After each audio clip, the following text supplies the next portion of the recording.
আজকে আমরা এখানে যে 3D মডেলটা দেখতে পাচ্ছি, এই 3D মডেলটা আজকে ড্র করব।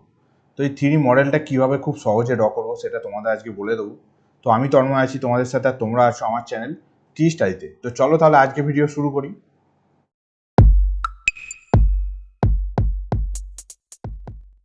প্রথমে আমাদের এই 3D মডেলটা করতে গেলে আমাদের ডাইমেনশন জানতে হবে। তো এখানে দেখো আমরা এই 3D মডেলটার আইসোমেট্রিক ভিউ বা আইসোমেট্রিক ড্রয়িং দেখতে পাচ্ছ। এখানে যে ডাইমেনশনগুলো সব আমরা দেখতে পাচ্ছি। তো এখানে ডাইমেনশনগুলো সব মিলিমিটারে আছে, ঠিক আছে। আর দেখো এই যে অবজেক্টটাকে আমরা দেখো একটা অ্যারো শো করিয়েছে এক্স, মানে আমরা লেফট সাইড থেকে দেখছি, বুঝতে পারছো। তো এই লেফট সাইড থেকে আমরা যে দেখছি অবজেক্টটার যে ভিউ পাবো সেটা হবে ফ্রন্ট ভিউ, মানে হচ্ছে অর্থোগ্রাফিক ভিউ কনসেপ্ট। তো 3D মডেল করতে গেলে কিন্তু আমাদের অর্থোগ্রাফিক ভিউয়ের কনসেপ্ট এখানে লাগবে। তোমরা যদি না জানো দেখো আই বাটনে ভিডিও আসছে অর্থোগ্রাফিক ভিউ, এই পার্টিকুলার অবজেক্টটার ওখানে বোঝানো আছে, করানো আছে, ঠিক আছে, দেখতে পারো যদি না জানো। তো আমি কি করেছি দেখো, এখানে তোমাদের সুবিধার জন্য আমি অর্থোগ্রাফিক ভিউটা আগে ড্র করে রেখেছি। এখানে দেখতে পাচ্ছ তোমরা, আমরা এদিক থেকে দেখছিলাম লেফট সাইড থেকে। তো এখান লেফট সাইড থেকে যে ভিউটা পাবো সেটাই হচ্ছে এখন ফ্রন্ট ভিউ, নিচে থাকবে টপ ভিউ, আর ফ্রন্ট ভিউয়ের পাশে থাকবে সাইড ভিউ। যেহেতু আমরা লেফট সাইড থেকে দেখছি ওই জন্য আমরা লেফট হ্যান্ড সাইড ভিউ পাচ্ছিলাম না, রাইট হ্যান্ড সাইড ভিউ পেলাম, ঠিক আছে। সেটা ওই পার্টিকুলার ভিডিওতে বোঝানো আছে, এখন আর বোঝাতে যাচ্ছি না, ঠিক আছে। এবার আমরা এই ভিডিওটা মডেলটা মানে এই অবজেক্টটার মডেলটা কীভাবে করব দেখো। তো মডেল করতে গেলে আমি প্রথমে একটা ফ্রেশ ড্রয়িং শিট ওপেন করলাম। তো এখান থেকে আমরা ড্রাফটিং অ্যানোটেশন মোডে আছে, এখান থেকে আমি ধরো 3D মডেল বা 3D বেসিক যে কোনো একটা মোডে চলে গেলাম, যেহেতু আমরা 3D ড্রয়িং করব, ঠিক আছে। তো এবার আমরা চলে যাব এখানে অর্থোগ্রাফিক ভিউটায়, ঠিক আছে। তো দেখো প্রথমে এই যে আমাদের 3টে ভিউ নিয়ে কাজ হবে, তো কোন ভিউটা নিয়ে কাজ করলে সুবিধা হবে সেটা তোমাদের জানতে হবে। এখানে দেখো আমরা যদি ফ্রন্ট ভিউ নিয়ে কাজ করি তাহলে কিন্তু আমাদের অবজেক্টটা ড্র করতে, 3D মডেলটা বা 3D ভিউটা ড্র করতে কিন্তু আমাদের সুবিধা হবে।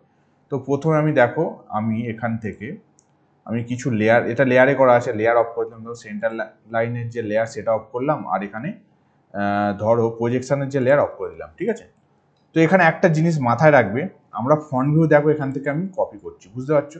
যে ভিউটা কপি করবে, ঠিক আছে, নতুন পেজে মানে যেখানে 3D করবে সেখানে কিন্তু সেই ভিউতেই কপি পেস্ট করতে হবে, নাহলে কিন্তু হবে না, ঠিক আছে। তো এখানে দেখো Ctrl+C করলাম, করে নতুন যে ড্রয়িং পেজটা ওপেন করেছি সেখানে আমি এই ভিউ ট্যাবে গিয়ে আমি এখান থেকে ফ্রন্ট ভিউ যাব, ফ্রন্টে গেলাম, গিয়ে কিন্তু এখানে পেস্ট করব, বোঝা গেল, এখানে পেস্ট করলাম। এবার আমরা কি করব, SW আইসোমেট্রিক বা AC আইসোমেট্রিকে চলে যাব, ঠিক আছে, গেলাম। এবার যাওয়ার পর এবার ডাইমেনশনটা ভালোভাবে দেখো, দেখো এখানে ডাইমেনশনটা আছে। তো এখানে এই প্লেনটা কত আছে 42, দেখতে পাচ্ছ এটা 42। তাহলে আমি এখানে চলে যাব, গিয়ে আমি প্রেসফুল বা এক্সট্রুড কমেন্ট এখানে অ্যাপ্লাই করব, ঠিক আছে। প্রেসফুল কি এক্সট্রুড কি তোমরা যদি না জানো দেখো আই বাটনে ভিডিও আছে, টোটাল প্লেলিস্ট আমি দিয়ে দিয়েছি, তো তোমরা দেখতে পারো, ঠিক আছে। এখানে PRESSPU প্রেসফুল লিখে এন্টার প্রেস করলাম।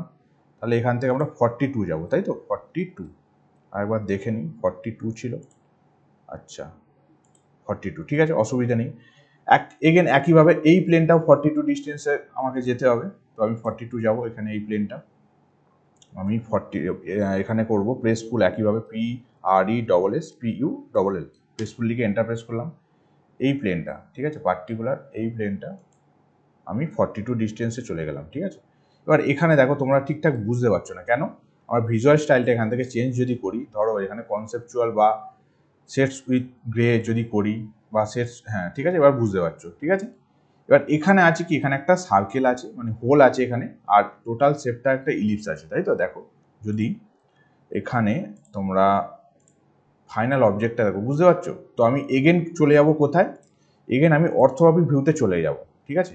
এখানে দেখো আমাদের রাইট হ্যান্ড সাইড ভিউ যেটা আছে এটা কিন্তু লাগবে, ঠিক আছে। আমি এটা এখান থেকে সিলেক্ট করলাম, করে আমি Ctrl+C করে কপি করলাম, ঠিক আছে।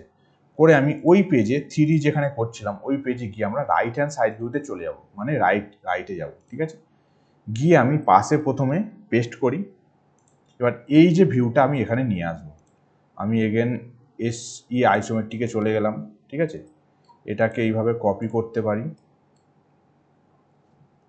কপি করে এই পয়েন্টটা ধরো, এই পয়েন্টটা আমি বসিয়ে দেবো। এই পয়েন্টটা কোন পয়েন্টটা, এই পয়েন্টটা এখানে, ঠিক আছে, বসিয়ে দিলাম। এবার জাস্ট আমরা প্রেসফুল করে দেবো, তাহলেই হয়ে যাবে, ঠিক আছে। দেখো PRESSPU, খুব সহজে হয়ে যাবে। দেখো এটা আমি এইভাবে কেটে দেবো। এখানে যে অবজেক্টগুলো আছে কেটে দেবো প্রেসফুল কমেন্ট অ্যাপ্লাই করে, ঠিক আছে। এবার দেখো এটা একটা অবজেক্ট, এটা একটা অবজেক্ট, দেখতে পাচ্ছ। তো দুটো আলাদা অবজেক্ট নিশ্চয়ই নয়। তো টোটাল ব্যাপারটাকে আমি ইউনিয়ন করব একসাথে করার জন্য, ইউএনআই লিখে এন্টার প্রেস করব। টোটাল অবজেক্টটাকে আমরা সিলেক্ট করব, করে এন্টার প্রেস করব, ঠিক আছে। এবার মেন অবজেক্টটাকে আমি গিজমোর সাহায্যে একটু মুভ করিয়ে নেব। বাকি যে আমাদের লাইন ডায়াগ্রাম যেগুলো ছিল সেগুলো কিন্তু আমরা এখান থেকে ডিলিট করে দেবো, ঠিক আছে। ডিলিট করে দিলাম। ফাইনাল অবজেক্ট দেখতে পাচ্ছ। তো এখান থেকে ভিজুয়াল স্টাইল যদি আমি কনসেপচুয়াল করি, ব্যাপারটা বুঝতে পারছো। যদি আমি এখানে কালার প্রোভাইড করি, ডবল ক্লিক করে ধরো এখানে সাইন কালার বা ইয়েলো কালার আমি প্রোভাইড করলাম, ঠিক আছে। এবার দেখো কি অবজেক্টটা কি ছিল আর কি হলো, দেখো একবার বুঝিয়ে দিই। তোমরা যদি অর্থোগ্রাফি ভিউতে যাও, আমরা বলেছিলাম যে যে ভিউ তোমরা কপি করছো সেই প্লেনে গিয়ে আমরা একইভাবে সেই ভিউতেই পেস্ট করব। কেন করছি? তো ফন্ট ভিউ এটা পাচ্ছি কিনা তোমাদের দেখাই। দেখো আমি যদি এখান থেকে ফন্টে চলে যাই, দেখো মিলছে, এটাই ফন্ট ভিউ ছিল, ঠিক আছে। নেক্সট দেখো টপ ভিউটা এটা পাচ্ছি কিনা, দেখো আমি টপে গিয়ে তোমাদের দেখাই। আমি এখান থেকে টপে চলে যাব, মিলছে, টপ ভিউটা এটাই ছিল, ক্লিয়ার। আর আছে রাইট হ্যান্ড সাইড ভিউ, মানে রাইটে যাব, দেখো রাইটে এটা পাচ্ছিলে, এটা পেয়েছো কি দেখো এখানে দেখিয়ে দিই তোমাদের, ক্লিয়ার হচ্ছে। যদি ঠিকঠাক ভিউতে তোমরা কপি করে পেস্ট না করো তাহলে কিন্তু এই অ্যাকিউরেট রেজাল্টটা পাবে না। ড্রয়িং করতে পারবে, কোনো অসুবিধা নেই, কিন্তু অ্যাকিউরেট রেজাল্ট তোমরা কিন্তু পাবে না। বোঝা গেল? আর কিছুই নয়। তো আশা করি বুঝতে পেরেছো পুরো ব্যাপারটা কীভাবে করলাম না করলাম। যদি ভালো লেগে থাকে অবশ্যই লাইক করো, কমেন্ট করে জানাও কেমন হয়েছে ভিডিওটা। আর এইরকমই ভিডিও পাওয়ার জন্য অবশ্যই আমার চ্যানেলটাকে সাবস্ক্রাইব করে দেবো। দেখা হচ্ছে খুব তাড়াতাড়ি নতুন কোনো ভিডিও নিয়ে। Thank you.